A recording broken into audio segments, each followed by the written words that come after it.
So we have joining us this afternoon two brothers who are identical twins. I've been trying. They are both entertainers, entrepreneurs, and even lawyers. And right now, they are reality stars. Ladies and gentlemen, let's make welcome to the show, Big Brother Naija, no lose guard ex-housemate, Ozee and Ozee. BB Naija season Ozee finalist, aka Ozee. Do you want me to help you out? The Mbadiwe twins. Yeah. Welcome to the show. Thank you very much for having us. No, you're being naughty. Later you say that I'm the troublesome one. I'm just chilling. Okay, so let me tell you about these guys. This is Ozee. This is Ozee. Yeah. Ozee is the bad boy. Ozee is the calm one. Why can't we both be calm? Why are you now behaving as if you're calm? You're not calm. But I'm very calm now. Don't do your voice like that. Don't make me the victim. I was known for my calmness. Don't make me the victim. My ability to pause and reason. Okay. Yeah. Bad boy. Wow. All right, I'm coming to the bad boy thingy. But welcome to the show. It's so good to have you here. So much noise about your name, your household name, Mbadiwe. This, that. And it felt like it was a big influence. What are your thoughts about this, Ozee? Obviously, we were on the inside, so this noise was being... Oh, really? I mean, when you got outside and you saw what was happening outside when you were in? You know what, there's nothing that we could do about that except for prove who we are as human beings for the duration we spent on the show, which I think we did. So you can't control outside noise. Okay. Yeah, you can only control your own actions. Interesting. And the fact that the housemates saw you as their big brothers, I mean, that was the feeling I was getting. And they had like a certain respect for you guys and all of those. How did that even make you feel? Because, I mean, when you are in a place, you're playing a game, and all of a sudden some people are seeing you as a big brother, and then, I don't know, maybe it occurred to you that maybe don't let me step on some toes just because of the way they revere me or something. I don't know. Did you ever have that feeling? No, like I said, when you're dealing with these things in real time, like you're just operating in that space. So you're looking at everybody for who they are, and they're looking at you for who you are. So the same way there would have been people there that maybe because of the way me and my brother carried ourselves, they had respect for us. It's also the same way there was people there because of the way they carried themselves, we had respect for them. So like I said, when you're dealing with these things in real time, you're dealing with people at face value, they're dealing with you at face value. All the other noise and everything else, like, that's not how we were feeling when we were inside there. At least that's not how I felt when I was inside the house. I was happy being given advice where I could or being a quote-unquote big brother, but that was not the general feeling that we got from while we were inside the house. Okay, big brother, the real big brother had a run for his money. Ozee, the finalist.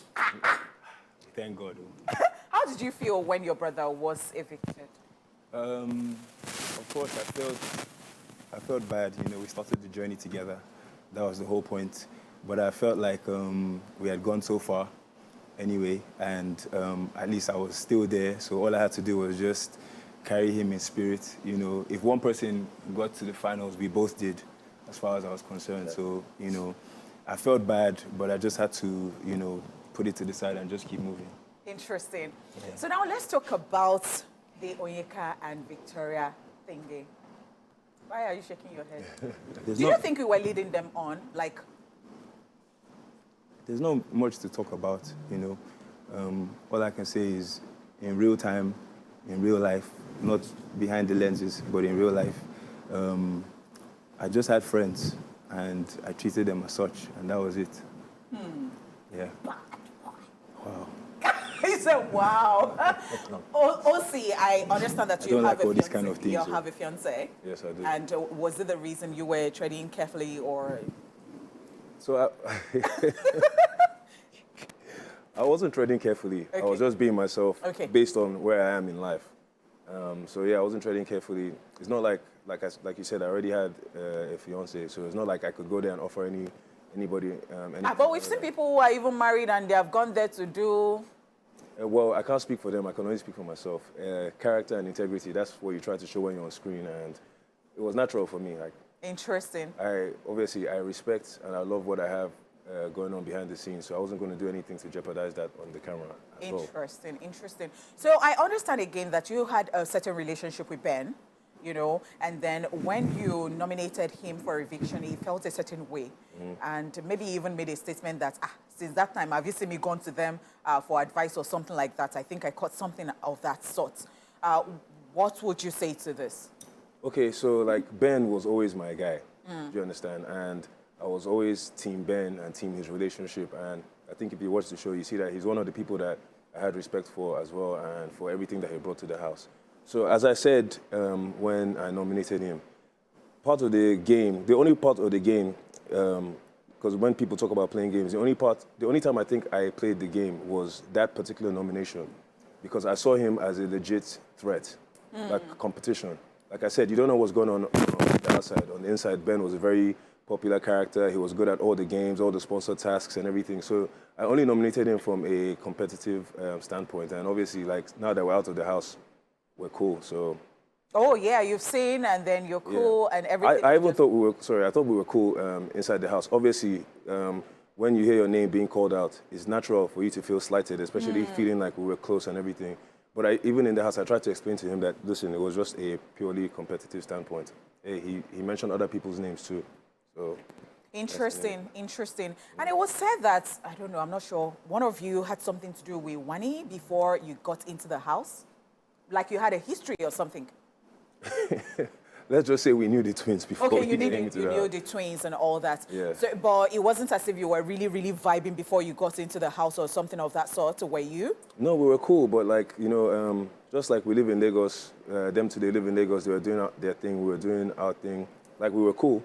Okay. But then we just happened to see each other and be in the house together at the same but time. getting into the house, did you have another light of them? Did I have another light of them? Yes, that is, did you just... Maybe the thoughts that you had of them before you got into the house, maybe something just shifted or something about them? No, so, well, yes, but in a positive way, because I never had any negative thoughts about them, but spending time in the house reinforced the positive thoughts I had about them. You know, they were very cool and they were very caring, and they were very good to me and my brother. So, okay, somebody was even telling me about how they cooked. Why are you not saying anything, Ozee? I don't know. I don't know if you're asking me. But no, interesting because of the way I'm asking both of you now. Don't do that. Okay. So somebody was talking about how they cooked, that before they started cooking, that is Wani and Handy, it was just that, you know, some other people would just cook sparingly and it would not go round. But when they cooked for the whole house, you know, everybody just loved it. And yeah, I said that, like, the first time they cooked, they showed that, listen, if you're going to cook for a large amount of people, this is how you do it. Like, if you're going to make rice, you have to make 2 pots so everybody can eat belly full, as opposed to before, like, maybe just 1 pot, and then by the time the last few people come, you know, it wasn't intentional, but I guess people were just trying to structure the resources we had in the house until they showed, hey, listen, there's more than enough. Interesting. And I noticed that you guys actually controlled certain vibes in the house. That is, once you get on top of something, or you know, you're advising them that they should remember what their brand is like outside and all of those, like everybody just came into formation of some sorts, like you had that subtle control. But then again, I want to ask you, Ozee, would you say that some of them saw it as maybe you guys were indirectly controlling them?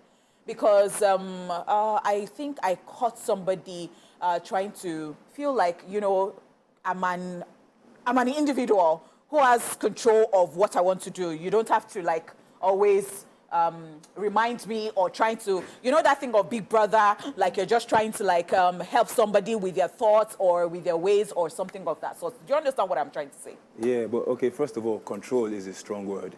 Maybe I shouldn't have used that. Yeah, no, not just you, but I think that's... People were using it in the house. But if I could control, trust me, I would have controlled, never nominate me. Do you understand? Yeah. If I could control, if I had power like that, I think all we did was give advice where we could give advice. The thing about advice is, you know, you just listen. If you want to take the advice, you take it. But again, in real time, you're in the house, you're dealing with, it's a game. But at the end of the day, people forget that within the game, there's human beings and humanity exists.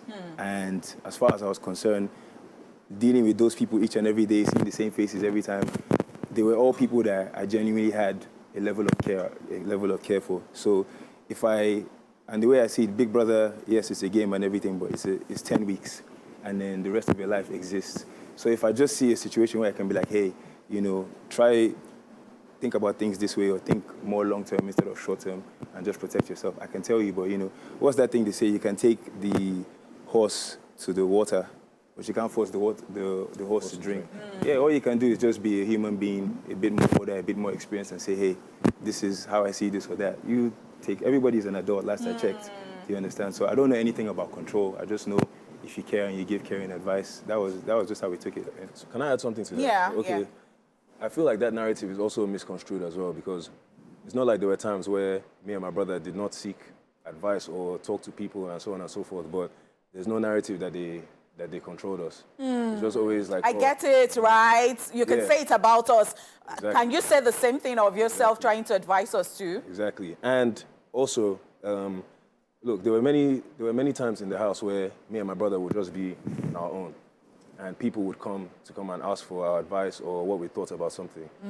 Although I like that. To me, that was a sign of, because you can ask anybody, but for you to constantly be coming to the twins, that means that you actually feel like what we say helps or what we say makes sense. And I saw that happen a couple of times. So the thing about respect is that respect is earned, it's not given. It has nothing to do with age or anything like that. For people to have seen me and my brother in a certain light, that means we earned their respect. So whenever people say we control this narrative or we did this, we did that, we're talking about 28, or rather, if you minus me and my brother, 26 grown adults who all got to that stage for whatever strengths they had in life. There's no way you can say me and my brother, we're also two flawed human beings, could just be controlling the house or saying this or saying that. And like I said, when you're in there in real time, you're not really thinking about the cameras, you're just being there as a human being. If you see something you think is right, you let it go. If you think it's wrong, you say, oh, I would have done this way, etc., etc. That's just how life works. Plus, guys, don't forget, as much as respect is earned, respect is reciprocal. So you give it to get it back. So you can't put me giving respect to get it back and control in the same sentence. They just don't go. So if you have respect for me, it's because I gave it back. I can't respect you and then control you. Oh, wow. Do you understand? So again, in real time and those dynamics, everyone can see that. But maybe when you're watching and how it showed, it might be seen differently. But no, we had to give the respect to get that respect back, apart from earning it. So interesting. So I've got my co-host who's going to be joining us. Ozee, where are you? Hey, big man. Small J-pod that has broken. Oh, I can differentiate them. Are you fashionably late? Okay. Nice one. I like that. I like that. Before we wrap up, who brought up the idea like, let's go for this competition? Was it For Ozee? Big Brother? Yeah. The truth of the matter is like... Because you guys were doing well entertainment-wise. Yeah, kinda. every year people always ask, like, why don't you go? Why don't you go? Why don't you go? Okay. And it was getting to the stage where I was like, okay, I don't know, but the people keep asking all the time, but you have to be ready internally. It's not just something you just apply and go. You have to be ready and stuff. And so a lot of things were going well for us, and we had a lot of plans. And then this year, the fact that it was a dynamic duo was like, okay, maybe this is a sign. oh. Yeah, because if I wanted to get that experience, I would have always preferred if we could do it together. And all of a sudden, the opportunity came. And the key thing, being mentally ready to expose yourself like that, and with all the criticisms, with everything that comes with it, like we were ready for that. Yeah. Interesting. Would you say it's worthwhile doing Yes, this? it was. Definitely. Because, look, even though you cannot please everybody, the platform was still, it wasn't just for Nigeria, it was for the whole of Africa. So at least the whole of Africa got to see me and my brother for who we truly are. And then, you can win some people over, you can also lose some people over, but all you can do is give your best, and that's what we did. So to answer your question more specifically, yes, because the experience, being in there, all the challenges, maneuvering different housemates from different walks of life. First of all, they always say smooth seas never make a skillful sailor. Yeah. And these were rough seas because you had to maneuver, so there was so much to learn. So you come out from there, you grow as a human being, communication, reasoning, the tasks, everything, you challenge yourself. It brings out abilities in you. Some of them you have, some you didn't know you had, but like for us, my granddad always says, when the come comes to become, we come out. Oh, wow. The Mbadiwe quotes. And so the Big Brother house was the come. And to come out was to tap into who you really were as a person, all your abilities, your brain, your composure, your intelligence, your interactive skills, everything. And so when you come up from there, Interesting. It's too much to take from it. Time is far spent. Quickly, just tell us, so what's the way forward? What are you guys going to be doing moving on from here? Shutting down the entertainment space. Way forward is Mbadiwe. Mbadiwe is the Oh, way. Mbadiwe, wait. Oh. Wow. No, there's Ozumba Mbadiwe. But Mbadiwe is the way. Wait, okay. Yes. Okay. Yeah, but you know, like we're also working on. Obviously, we're already in the entertainment space before we got into the house, so we're looking to step that up. Actually, we have a movie coming out shortly soon. Oh. Could be the end of this year, could be beginning of next year. Okay. Yeah. Okay. With some legendary superstars as well. So Oh, wow. look out for that. We have a project that we were doing as well that we should be completing soon. It's like an event center with hotel rooms and restaurants and lounges as fantastic. well. Yeah, in Yaba. So we've been working on that. Well done. Congratulations. But we're looking to do a lot of empowerment things, and yeah, just look out for us. Amazing. stuff. Thank you so Definitely, much for definitely. coming. Thank you guys so Thank much you guys for for having having us. us. Yes, sir, ladies and gentlemen, that's the show. Yes, Ozee, by the way. Yep. Ochee was in the building. Get out. Is it The new triple O. Yeah, got it. We'll see you guys tomorrow. Be appreciative yourself. Thank you very much, guys. Thank you guys Once very again. much.